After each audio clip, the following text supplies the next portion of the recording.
Donald Trump is given an opportunity to answer for the repetitive attack, the smear, the slur against Kamala Harris that she is a DEI hire, and he somehow manages to look 1,000 times more racist than even those bigots did. Some of your own supporters, including Republicans on Capitol Hill, have labeled Vice President Kamala Harris, who is the first Black and Asian American woman to serve as vice president and be on a major party ticket, as a DEI hire. Is that acceptable language to you? And will you tell those Republicans and those supporters to stop it? How do you define DEI? Go ahead. How do you define diversity, equity, inclusion? Okay, yeah, go ahead. Is that what your definition? That is give me a definition then. Would you give me a definition DEI. of that? Give me a definition. Sir, I'm asking you a question, No, a you very have to direct define question. it. Define it for me if you I just defined it, sir. I love that because it's so revelatory of how Donald Trump goes through his life and the sort of people that he surrounds himself with. He knows that the people throwing the term around don't know what it is and don't care what it is. He knows that he can't define these things. So he asks her the question, assuming, well, she's probably gonna be as stupid as I am. She immediately succinctly answers it. And then he's just left saying, define it. No, she defined it. Would you like to define it? She could go further, by the way, if she wanted to. She gave the literal definition. Of course, that literal definition has absolutely nothing to do with the way right-wingers use it. Right-wingers just see it as a 3-letter code that means I get to say black people didn't earn anything. That's all. Oh, and isn't it so great to be able to say it? Oh, to say it out loud in public. I just say 3 letters and everybody knows that I don't have any respect for these people. And it just feels so good. I love it, okay? We had reverse racism and we had affirmative action, but like that feels so 90s. I want something modern that lets me say that these people don't deserve my respect.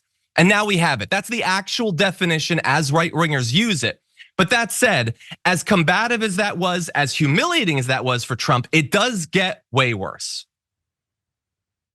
Do you believe that Vice President Kamala Harris is only on the ticket because she is a black woman? Well, I can say no, I think it's maybe a little bit different. So I've known her a long time indirectly, not directly very much.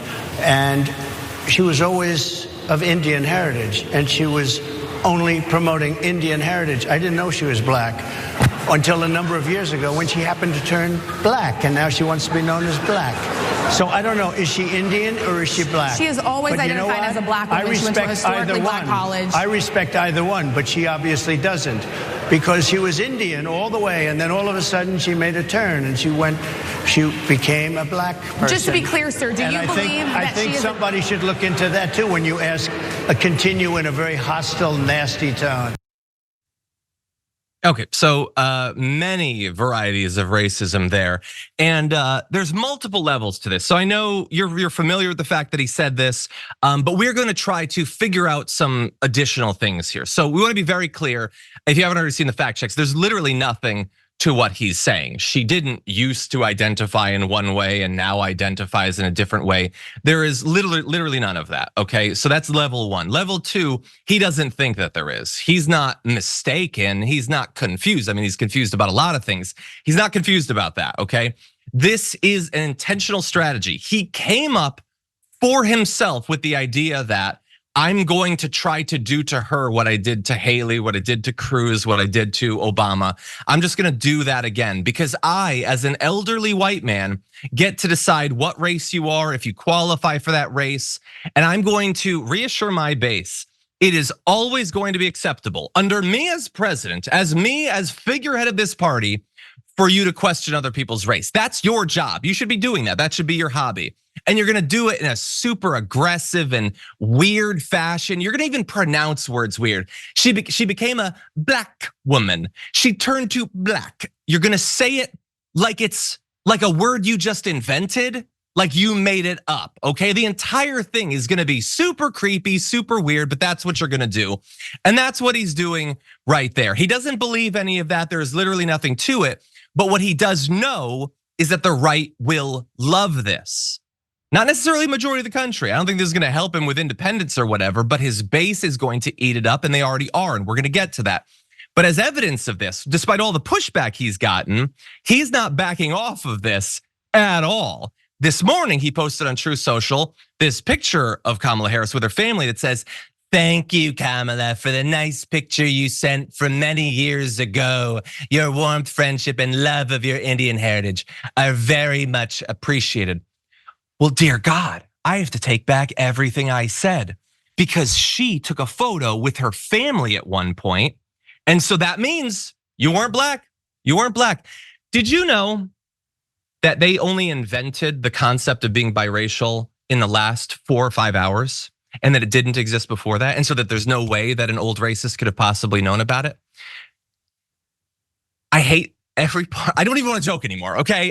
My initial inclination is to go with sarcasm, but I don't want to maintain that because this is so intentionally, deeply racist, deeply intentionally fake ignorant in this area to imply that he does not understand that people can come from multiple cultures and can respect both those cultures. And that is not just like an applause line for him to throw out like, well, clearly she doesn't respect it. She doesn't care about it. Yes, she has family from multiple cultures, from multiple races. It should not be on me or on you or on anyone to educate him about this. He's an elderly man. He's had time to learn it. By the way, the children of his running mate are biracial. How could he not understand this concept? And just every moment that passes that JD Vance doesn't say anything about this, my God, is he a shriveled little weenie. He's sitting there seeing the guy that he has pledged, the guy that he already identified as a potential dictator, a potential America's Hitler, mocking the very concept of his family, mocking his kids to his face. And he says nothing, okay? Because he cares so much more about the chance that he could be VP than about anything having to do with his kids. Respect for his kids, respect for his wife, respect for their family, let alone the tens of millions of other Americans that have these sorts of families. Screw all of them. Screw my kids, screw my heirs, the next generation. Papa's got to get into the White House. That is what JD Vance is projecting every single second that he doesn't respond to this. And every single second, especially since Trump has decided that he's just gonna keep doubling down on it over and over and has directly inspired more right-wingers to do the same.